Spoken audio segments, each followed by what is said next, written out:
आशा करता हूँ आप सब बहुत अच्छे होंगे। मेरा नाम है सिद्धांत अग्निहोत्री, स्टडी ग्लोस पे आपका बहुत बहुत स्वागत है। तो दोस्तों क्या बात है, आज तो इंडिया पाकिस्तान का मैच है भाई। गियर अप, जीतेगा भाई, जीतेगा, भारत जीतेगा। तो हम स्पेशल सेशन की बात करेंगे और कल ये भी बताया क्या गया है कि ये पता लगा है कि ये जो स्पेशल सेशन बुलाया गया है ये शायद वन नेशन वन इलेक्शन, अभी कुछ पक्की बात नहीं है बट सूत्रों के हवाले से खबर है कि वन नेशन वन इलेक्शन के लिए है। आपको पता है ना कि जो union minister for parliamentary affair है, ठीक है, प्रहलाद जोशी ने अनाउंस किया था कि 18 से 22 सितंबर को G20 के जस्ट बाद हम स्पेशल सेशन कन्वीन करेंगे। अब मैं आपको बहुत सारी चीज़ें इसमें बताने वाला हूँ, तो काफ़ी कुछ आपको पता लगने वाला है। चलो, स्पेशल सेशन क्या होता है, संवैधानिक प्रोविजंस क्या क्या हैं, और बहुत ही सिंपल लैंग्वेज में बताऊंगा, मज़ा आ जाएगी। देखो बेटा, ये जीएस पेपर 2 का पार्ट है और जीएस पेपर 2 जो है वो इंदर सर देख रहे हैं। Answer writing GS paper 2 polity की इंदर सर करवाएंगे। कल से क्लासेस शुरू हो गई हैं। पहली एस्से राइटिंग की क्लास थी, नवीन सर जिन्होंने इस बार काफ़ी सिलेक्शंस दिए हैं, टॉपर्स उनके स्टूडेंट रहे हैं, उन्होंने वो क्लास ली थी। ये कोर्स हमने सिर्फ 490 रुपये का निकाला है। आप विश्वास करोगे, 150 प्लस आवर्स नवंबर तक चलेगा। आपके पास 6 महीने तक की पूरी वैलिडिटी रहेगी। दबा के देखो, हिंदी और इंग्लिश माध्यम छात्रों दोनों के लिए है। गोल्डन अपॉर्चुनिटी है क्योंकि इस बार यूपीएससी आप निकाल लोगे, ये हमारा वादा है आपसे। तो बिल्कुल भी देर नहीं करनी है, फटाक से कोर्स को अवेल करो, आपको बहुत ज़्यादा फायदा होगा। चलो, तो बात करते हैं आज एथिक्स की क्लास में। आज का सेशन पब्लिक होने वाला है। तो पहले तो आप ये समझो कि खबर क्या है। न्यूज़ ये है कि प्रहलाद जोशी ने 18 से 22 सितंबर को special session of the parliament बुलाया है, ठीक है। अब देखिए, special session of the parliament बुलाया नरेंद्र मोदी ने, अभी मतलब किसी ने कुछ भी नहीं बताया है। Nobody told anything. ये क्यों है? गजब है यार, गजब मिस्ट्री, मतलब मजा ही, यही तो खासियत है सरकार की। भाई सब कयास लगा जा रहे हैं, कुछ बोल रहे हैं कि यूनिफॉर्म सिविल कोड आने वाला है, शायद इसके लिए है। कुछ अभी जैसा कि हमने बताया, बहुत ज्यादा possibility one nation one election के डिस्कशन की है। हालांकि यहाँ पे नरेंद्र मोदी जी ने यही साफ किया कि हम डिस्कशन डिबेट्स करने वाले हैं, ठीक है। अमृतकाल चल रहा है और अब देखिए, डिबेट्स तो अभी मॉनसून सेशन में भी हो सकती थी, बट क्या जरूरत पड़ी कि एकदम से ये स्पेशल सेशन बुलाना पड़ा, तो बात करेंगे अभी हम, ठीक है। तो पहले हम स्पेशल सेशन की बात कर लेते हैं, ठीक है। देखिए, आपको पता ही है कि part 1 India and it's union territories, जो कि आर्टिकल 1 से 11 तक जाता है, ठीक है। पार्ट 2 फंडामेंटल राइट्स, सबसे इंपॉर्टेंट, आत्मा है ये, हमारे संविधान की आत्मा है, क्योंकि इसमें आप, संविधान आपको देख के बनाया गया है, याद रखिएगा, जो कि 12 से 36 तक जाता है। पार्ट 3 जिसमें यूनिफॉर्म सिविल कोड भी आता है आर्टिकल 44 में, डीपीएसपी है, ओके, जो कि 36 से 51 तक जाता है, 37 से बेसिकली। पार्ट 4,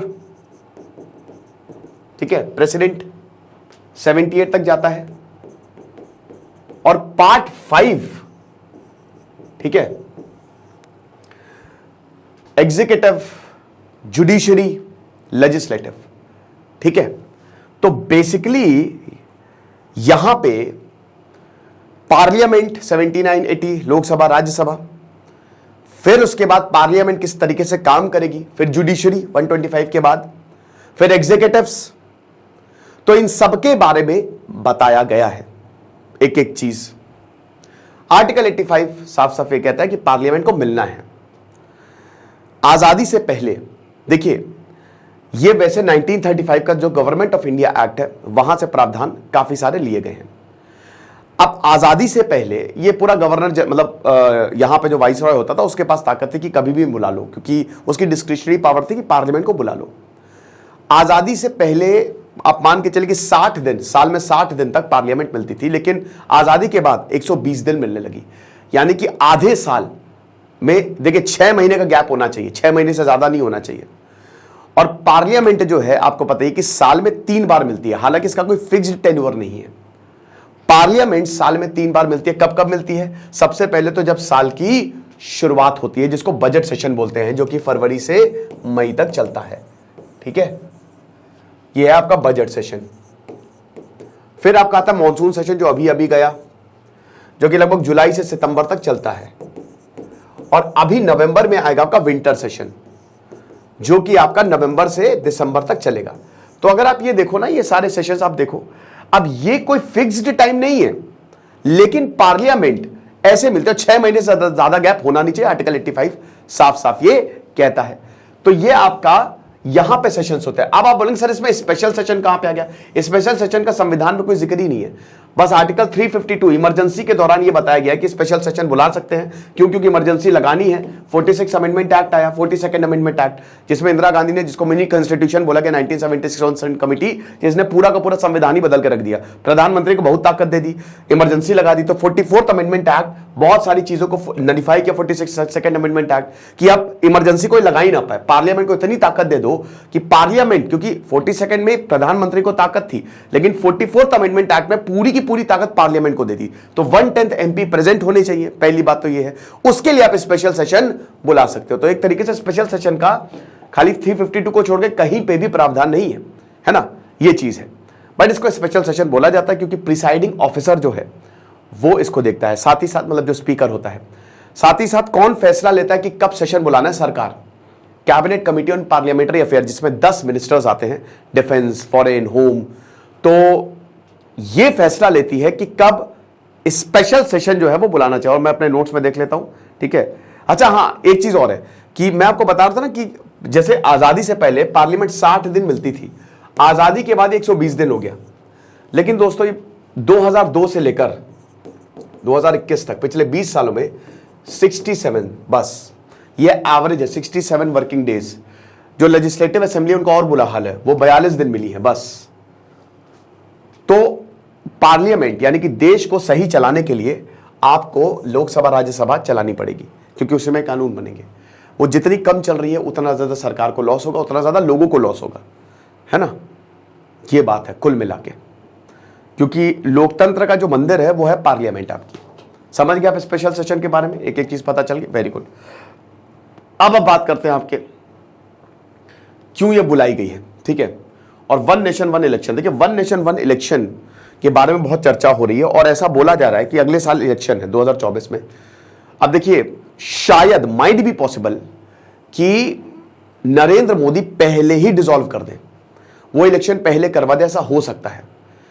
बीजेपी इलेक्शन 2024 तक वेट ही ना करे, हो सकता है थोड़ा पहले ही करवा दे, हो सकता है सरकार को डिसॉल्व कर दे, कुछ भी हो सकता है।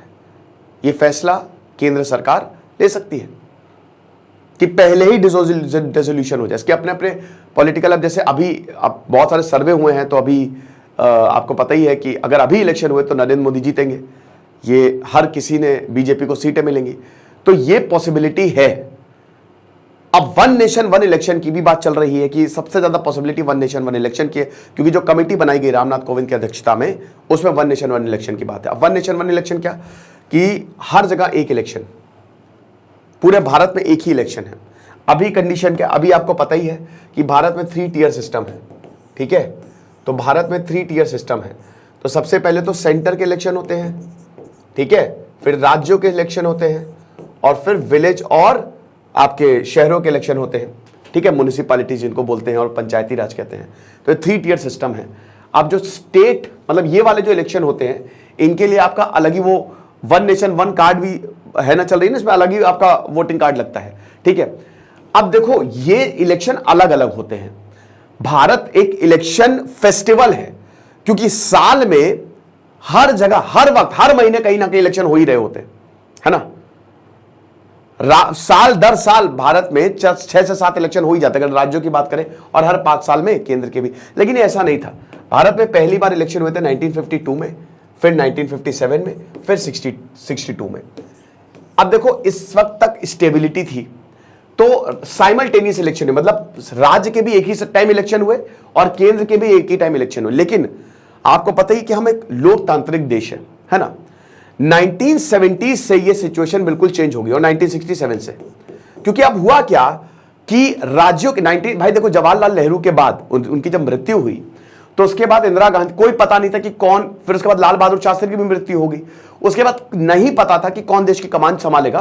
तो 1967 में जो इलेक्शन हुए वहां पे 10 राज्यों एकाएक कांग्रेस के साथ, क्योंकि अभी तक कांग्रेस के पास पावर थी, तो एकदम से कांग्रेस के पास पावर चली गई, क्योंकि बहुत सारे राज्यों ने कांग्रेस ने अपनी सत्ता खो दी।